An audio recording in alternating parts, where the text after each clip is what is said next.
La oblación u ofrenda podía ser voluntaria u obligatoria, privada o pública. La principal oblación pública era el pan de la proposición. No hay gran diferencia entre la mesa de los panes de la proposición del Antiguo Testamento y la mesa del Señor del Nuevo Testamento. Lucas 22:30, 1 de Corintios 10:21. El pan es el cuerpo de Cristo, quebrantado por nosotros. La copa es el nuevo pacto en su sangre. 1 de Corintios 11, 24, 25. El pan de la presencia simboliza a aquel que vive siempre para interceder por nosotros, el pan vivo que descendió del cielo. Hebreos 7, 25.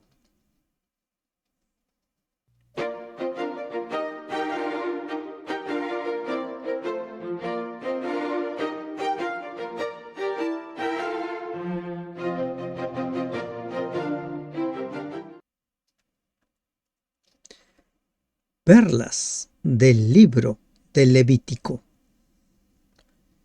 Bendito Padre que estás en los cielos, al ingresar al estudio del capítulo 2 del libro de Levítico, suplicamos tu dirección, suplicamos que tú seas quien nos enseñe tu palabra. En el nombre de Jesús te lo pedimos. Amén. Buen día, hermanos de esperanza. ¿Qué sentido tiene estudiar el capítulo 2 del libro de Levítico? Habla de ofrenda de cereales, habla de ofrenda de harinas, aceites. ¿Qué sentido tiene? Para muchos, como mencionamos en el estudio de ayer, estudiar Levítico ya no tiene sentido. Pero si nosotros buscamos a Cristo, buscamos el Evangelio en el libro de Levítico, entonces las cosas cambian. Aunque la ofrenda sea voluntaria, debía ser presentada como Dios lo había establecido. Las oblaciones o las ofrendas podían ser voluntarias, podían ser obligatorias. En el capítulo 2 trata de las oblaciones u ofrendas voluntarias, como en el capítulo 1 trató de los holocaustos voluntarios. Podía ser voluntaria, pero no debía ser presentado como a uno le placía, como a uno se le ocurría. Debía ser presentado, ofrecido, como Dios lo había establecido. De la misma manera, nuestra adoración a Dios puede ser voluntaria, pero esa adoración deberá ser como Dios espera que lo sea, como Dios lo ha establecido, no como se nos ocurra o como nos gusta. Ya mencionamos y seguiremos repitiendo, el principal tema del libro de Levítico es la santidad, la consagración. Continuemos animando a las personas. Ayúdenme a llegar a más personas para el estudio diario de la Biblia, el estudio sistemático de la palabra. Necesitamos que la gente encuentre las perlas en la palabra de Dios. Cuando alguna persona ofreciere oblación a Jehová, su ofrenda será flor de harina, sobre la cual echará aceite y pondrá sobre ella incienso. Y la traerá a los sacerdotes hijos de Aarón, y de ello tomará el sacerdote su puño lleno de la flor de harina y del aceite, con todo el incienso, y lo hará arder sobre el altar para memorial, ofrenda encendida de olor grato a Jehová. Esta ofrenda sería de olor grato a Jehová siempre en cuando siguiera cada uno de los pasos indicados por Dios. Vuelvo a reiterar, nuestra adoración se ha de realizar como Dios espera ser adorado, como Dios lo ha establecido. Y en Levítico Dios está enseñando cómo se adora a Dios, cómo te has de presentar ante Dios. Nunca con las manos vacías. ¿Dónde encontramos nosotros aquí a Jesús? Miren, sobre las oblaciones hay muchos ejemplos de cómo es que se dieron a lo largo del tiempo. El presente que Jacob le dio a Esaú fue una oblación, o minjá, como lo llaman en el hebreo. El presente que los hermanos de José llevaron a Egipto también fue una oblación, o una minjá.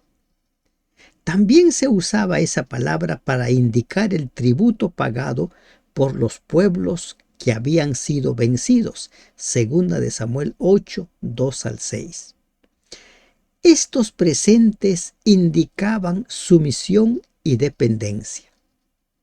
En el monte del Sinaí, la minja u oblación pasó a ser la designación oficial de un presente a Dios, una ofrenda hecha como homenaje en reconocimiento de la superioridad de aquel a quien se la daba. Esta oblación indicaba que el hombre dependía de Dios para recibir todas las cosas buenas de la vida. Reconocía a Dios como el dueño y como el dador. Al presentar tal ofrenda, cada uno de los adoradores admitía ser solemnemente ser solo un mayordomo de las cosas que se le habían confiado. Se reconocían como mayordomos, no como dueños. Esta oblación que se describe en este capítulo 2 era una ofrenda de cereales de harinas preparadas de diversas formas.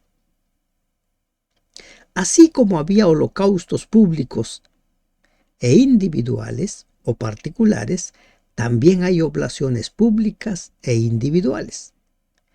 Las oblaciones particulares eran voluntarias, mientras que las oblaciones públicas eran obligatorias. La principal oblación pública, como mencionamos en la introducción, era el pan de la proposición o el pan de la presencia. La ofrenda del pan de la proposición consistía en 12 panes grandes. Algunos sostienen que pasaba los 3 kilos. Otros dicen que no era tan grande, simplemente 2 kilos 400 aproximadamente. Esos panes representaban la presencia de todo el pueblo ante Dios. Dios bendiciendo, alimentando a todo su pueblo. Pero también estos presentes iban acompañados de una libación. Siempre iban acompañados de una libación. Esta podía ser de vino. Y entonces, ¿de qué manera nosotros encontramos en estas ofrendas a Cristo? Miren, la flor de harina o harina fina es el producto de la cooperación entre Dios y los hombres. ¿Cómo así? Dios coloca el principio de vida en la semilla, da sol y lluvia y la hace crecer. El hombre siembra la semilla, la cuida, la cosecha, la muele para hacer harina y luego presenta esta harina ante el Señor o la prepara en tortas cocidas al horno. Es la suma del don original de Dios más el trabajo del hombre. En síntesis, es devolverle a Dios lo suyo con interés. Es símbolo de la obra de la vida del hombre, de los talentos perfeccionados. Dios le da a cada hombre talentos según la capacidad que tenga para emplearlos. Algunos tienen varios talentos, nadie carece totalmente de ellos. Dios no se complace cuando los hombres solo le devuelven la cantidad de simiente que les fue confiada. Parábola de los talentos, capítulo 25 del libro de Mateo. Dios quiere que los hombres siembren la semilla, la cuiden, la cosechen, la limpien de toda la impureza, la muelan entre las dos piedras del molino, sacando de ella toda la vida mediante la trituración. Luego se la presentan como flor de harina. Dios espera que cada talento sea mejorado, refinado y ennoblecido. ¿Encuentra usted a Cristo? ¿Encuentra usted el Evangelio en estas ofrendas? Y la traerá a los sacerdotes, hijos de Aarón. Esa es la indicación, presentarlo a los sacerdotes. Y en el versículo 3 dice, y lo que resta de la ofrenda será de Aarón y de sus hijos. Es cosa santísima de las ofrendas que se queman para Jehová. La oblación en verdad era un regalo a los sacerdotes, pues recibían todo menos la parte del memorial. Debían dividirse el resto de ellos y cada uno debía recibir una parte igual. Cuando ofrecieres ofrenda cocida en horno, ahora hay cierta variación en las indicaciones. Alguien podría decir, bueno, yo voy a ofrecer una ofrenda cocida en horno. Será de tortas de flor de harina sin levadura amasadas con aceite y hojaldres sin levadura untadas con aceite. Aquí las indicaciones son claras. Sin levadura, pero amasadas con aceite. Hojaldres sin levadura untadas con aceite. No levadura, sí aceite. La oblación que recibían los sacerdotes, en este caso, consistía en harina y aceite. Ellos podían hacer con esto lo que les pareciera. También estaba permitido que la persona que ofrecía la oblación la trajese ya cocida y presentase su oblación, ya horneada a los sacerdotes. Pero aquí hay algo interesante, no perdamos de vista. Sin levadura, con aceite. ¿Cuál es el simbolismo de la levadura? ¿Cuál es el simbolismo del aceite? Mas si ofrecieres ofrenda de sartén, será de flor de harina, sin levadura, amasada con aceite. Una vez más, no levadura, sí aceite. La cual partirás en piezas y echarás sobre ella aceite, es ofrenda. Presten atención a los detalles que Dios va dando en cada caso. La persona que presente la ofrenda, ya sea de flor de harina, así simplemente harina y aceite, o la ofrenda cocida en horno, o la ofrenda cocida en sartén, cada uno tenía su proceso. Aquí se nos está hablando a nosotros en qué consiste la adoración, cómo nos hemos de presentar ante Dios. Si ofrecieres ofrenda cocida en cazuela, ahora es otro tipo. En cazuela se hará de flor de harina con aceite. Una vez más, con aceite. Recuerden el énfasis, sin levadura, con aceite. Y traerás a Jehová la ofrenda que se hará de estas cosas, y la presentarás al sacerdote, el cual llevará al altar. Y tomará el sacerdote de aquella ofrenda lo que sea para su memorial, y lo hará arder sobre el altar, ofrenda encendida de olor grato a Jehová. La levadura es símbolo del pecado. El aceite es símbolo del Espíritu Santo. Sin levadura, sin ninguna contaminación, sin ningún rastro de pecado, con aceite, lleno del poder del Espíritu Santo. Entonces, cada tipo de ofrenda tenía su propia especificación. La harina fina que se usaba para la oblación no tenía ninguna diferencia con otra harina de la misma calidad y no poseía en sí misma ninguna virtud especial. Es como si hoy día usted fuera a comprar la harina porque en estos tiempos no se tritura, ya lo venden listo. No tiene ninguna diferencia con otra harina. ¿Cuándo es que adquiere su diferencia? Luego de haber sido presentado al sacerdote, esa harina se transformaba en cosa santísima. ¿Mm? ¿Se va dando cuenta usted? Allí se convertía en cosa santísima. Ese principio se aplicó en el caso de Ananías y Zafira, Hechos 5. La propiedad que ellos tenían no era santísimo, no era sagrado.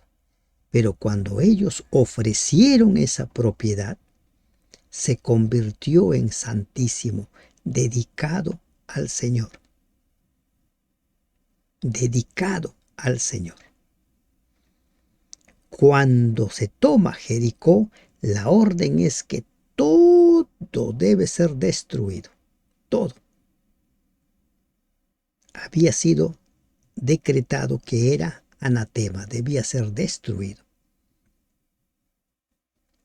Las cosas llegan a ser especiales cuando entran en contacto con Dios, cuando son ofrecidos a Dios. Esto debiera hacer que todos los que ministran en cosas santas y reciben ofrendas consagradas sean cuidadosos en el uso y manejo de esas cosas santísimas. Como ya se mencionó anteriormente, la flor de harina representa el trabajo del hombre, sus talentos consagrados y perfeccionados. La harina no es más que el grano triturado antes de ser molido. El grano era capaz de perpetuarse, de transmitir vida. Lo siembras y crece y va a seguir multiplicándose. Después de que ese trigo, ese grano, era molido, es aparentemente inútil, ya no lo puedes sembrar. Ya no va a reproducirse. Nunca podrá ser plantado nuevamente. Ya no tiene vida en sí. Pero la pregunta es, ¿en verdad es inútil? Y la respuesta es no. ¿Por qué? Porque con su muerte, al ser triturado ese grano, ha dado su vida. Ha muerto para sostener otra vida. ¿Qué vida? La del ofrendante. La trituración de su propia vida se ha transformado en el medio de perpetuar la vida superior. Era la vida de la semilla, ahora ayuda a esa vida a mantener la vida de un ser viviente, del adorador, de ese adorador creado a la imagen de Dios. La muerte lo ha enriquecido, lo ha glorificado, haciéndolo útil para el hombre. Entonces, nosotros aquí nos vamos encontrando con una gran lección. Ese grano era triturado, como cuando nosotros a veces somos golpeados, machacados. Ese grano moría para permitir que el adorador tuviera vida. Ese principio de darse, de dar la vida para que otro tenga vida, lo encontramos en el Cordero de Dios. Lo encontramos en el pan de vida que es Cristo Jesús. Él murió para que nosotros tuviéramos vida. Y lo que resta de la ofrenda será de Aarón y de sus hijos. Es cosa santísima de las ofrendas que se queman para Jehová. La harina de la oblación no debía ofrecerse sola, recuerden, debía mezclarse con aceite. Y el aceite es símbolo del Espíritu Santo. Solo cuando la vida sea santificada por el Espíritu, cuando esté mezclada con Él y sea ungida por Él, podrá ser agradable ante Dios. El sufrimiento en sí mismo quizá no resulte una bendición. A algunos les endurece el corazón y amarga el espíritu, pero cuando el Espíritu Santo toma posesión del alma y el dulce espíritu del Maestro se difunde en su vida, se manifiesta la fragancia y la vida consagrada. Y aquí hay algo que se está repitiendo, una palabra. Y lo hará arder sobre el altar, ofrenda encendida de olor grato a Jehová. Y además, esto va a ser ¿qué dice? Memorial. Memorial, como hemos visto, vamos a retroceder a esta palabra memorial, se va repitiendo varias veces, ¿no? Varias veces. Aquí lo encontramos. Dice, y lo traerás a los sacerdotes, a los hijos de Aarón, lo hará arder sobre el altar para memorial. ¿Qué quiere decir el memorial? Así como Dios se reservó una parte de la oblación como memorial, así también se reserva una parte de nuestros ingresos y de nuestro tiempo. La 10ª parte de nuestras entradas pertenece a Dios. El diezmo de Jehová es. Levítico 27:30. Del mismo modo se ha reservado como suyo el 7º día de la semana, como memorial, como un recordatorio de que no somos nosotros los que nos hemos creado. Somos nosotros creados por Dios. Y somos nosotros salvos porque hemos sido redimidos. En esto, la iglesia cristiana está lejos de cumplir con su deber. Pocos reconocen las demandas de Dios. Proceden como si lo que tienen les perteneciese, cuando en verdad solo somos mayordomos. A veces nos consideramos liberales cuando dan para la causa de Dios, aun cuando quizá el total de lo que dan no alcance a ser lo que por derecho le pertenece a Dios. Ninguna ofrenda que ofreciereis a Jehová será con levadura, porque de ninguna cosa leuda, ni de ninguna miel se ha de quemar ofrenda para Jehová. Ahora a la levadura se añade la miel. Ni miel ni levadura debían formar parte de esa ofrenda. ¿Y por qué? ¿Por qué estaba prohibido? Porque tanto la levadura como la miel se utilizaban para la fermentación. Estaba prohibido toda levadura en las oblaciones que se presentaban a Dios para ser quemada en el altar. La misma prohibición se aplicaba a la miel. La fermentación es símbolo de corrupción. Cristo dijo en Lucas 12:1, guardaos de la levadura de los fariseos, que es la hipocresía. Pablo habla de la levadura de malicia y de maldad, 1 Corintios 5:8. En esos tiempos se usaba tanto la miel como la levadura para producir fermentación, especialmente para hacer vinagre. Por esa razón Dios dice, ni levadura, ni miel, porque producían fermentación y eran símbolo del pecado. Aunque no se debía quemar ni levadura ni miel en el altar, se ordenaba que se ofreciese pan hecho con levadura como primicia, Levítico 23:27, y la miel figura entre las primicias ofrecidas por Ezequías, 2 de Crónicas 31:5, pero se dan en otro contexto. Por eso es que las indicaciones deben ser tomadas tal como han sido dadas y en el contexto en el cual son dadas. Y eso, llevándolo al plano de la adoración, nos lleva a nosotros una vez más a considerar la santidad, a considerar la presencia de Dios, a considerar que hemos de hacer como Dios ha mandado. Y sazonarás con sal toda ofrenda que presentes, y no harás que falte jamás de tu ofrenda la sal del pacto de tu Dios. En toda ofrenda tuya ofrecerás sal. La sal del pacto, ¿no? Interesante el término. Un pacto de sal es un pacto perpetuo. Números 18-19, segunda de Crónicas 13-5. En lo que se refiere a su capacidad de preservar, la sal es lo opuesto de la levadura. El simbolismo es claro. Nunca deben faltar los principios purificadores y preservadores de la santidad y la verdad en nuestro pacto con Dios. Porque todos serán salados con fuego y todo sacrificio será salado con sal, dice Marcos 9:49. El fuego purifica, la sal preserva. Ser salado con fuego implica no solo purificación, sino también preservación.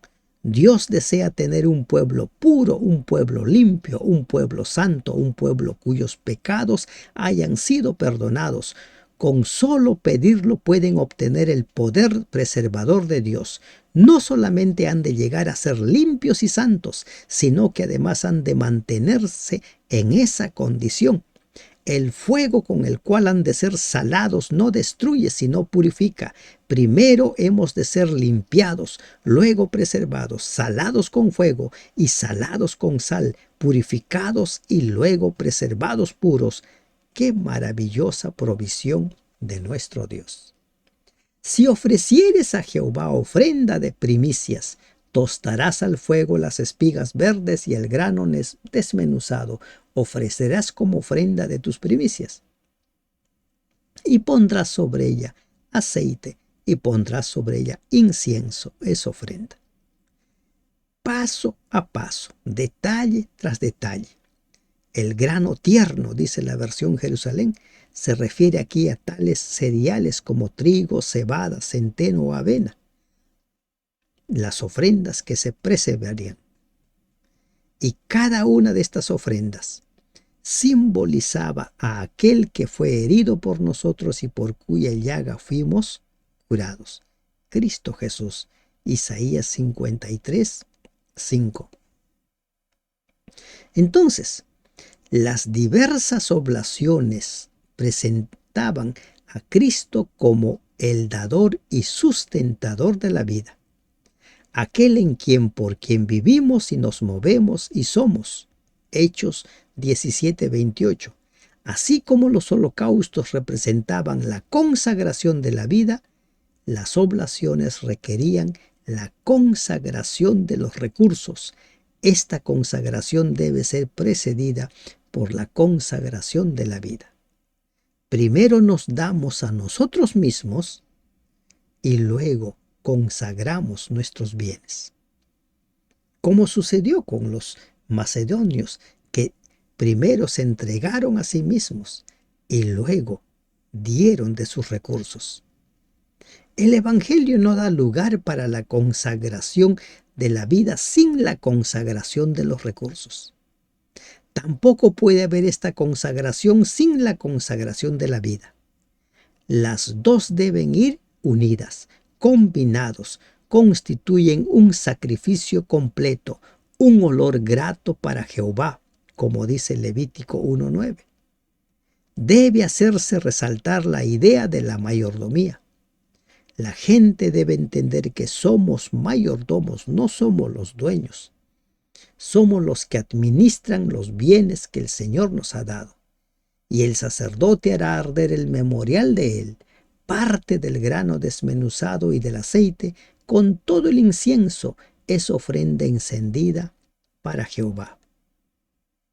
El alma piadosa encuentra muchas lecciones espirituales en la presentación de las oblaciones. Todo lo que somos debiera estar consagrado a Dios. Todo lo que tenemos debiera estar sobre el altar. Primera de Corintios 5:7 dice: limpiaos pues de la vieja levadura para que seáis nueva masa sin levadura como sois. Por su parte, Colosenses 4:6: sea vuestra palabra siempre con gracia, sazonada con sal, para que sepáis cómo debéis responder cada uno.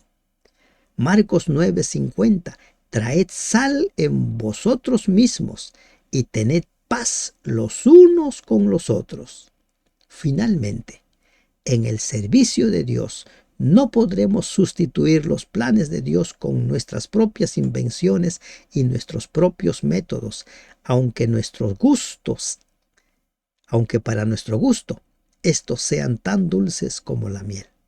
Hemos de seguir las instrucciones de Dios como Dios lo ha establecido, como un memorial, como un recordatorio de saber quiénes somos, a dónde vamos, a quién servimos, de dónde venimos. Consagremos nuestra vida a Dios y también consagremos nuestros bienes al Señor. Que Dios te bendiga. Amén.